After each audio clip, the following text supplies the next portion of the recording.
ইনকিলাব মঞ্চের মুখপাত্র শরীফ ওসমান হাদির হত্যাকাণ্ডের রেশ কাটতে না কাটতেই রাজধানীতে আরেক রাজনৈতিক হত্যায় চাঞ্চল্য।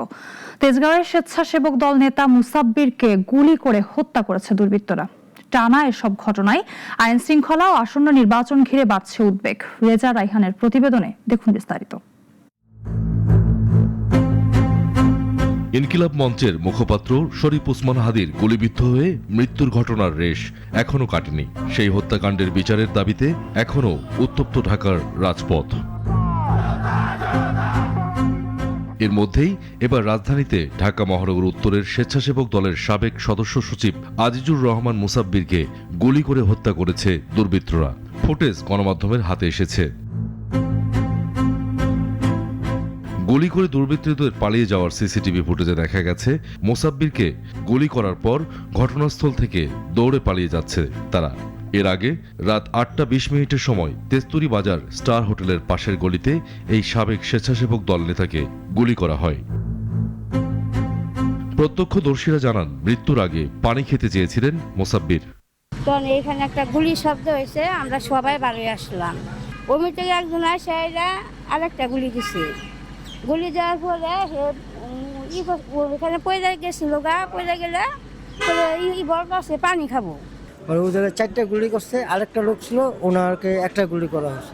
তেজগাঁও পুলিশ বিভাগ জানিয়েছে, এ ঘটনায় অজ্ঞাতনামা কয়েকজনকে আসামি করে মামলা করেছেন নিহতের স্ত্রী। বেশ কিছুদিন যাবৎ এই ভিকটিম তার স্ত্রীকে তার অনেক শত্রু এই ব্যাপারে বলে আসছে এবং যে কোনো সময় তার হয়তো কোনো ক্ষতি হয়ে যেতে পারে।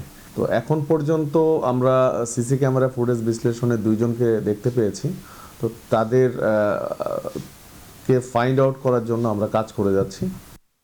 হত্যাকাণ্ডের নেপথ্যে ক্ষমতার ভাগাভাগি নাকি রাজনৈতিক প্রতিহিংসা, সে বিষয়ে এখনও নিশ্চিত নয় পুলিশ।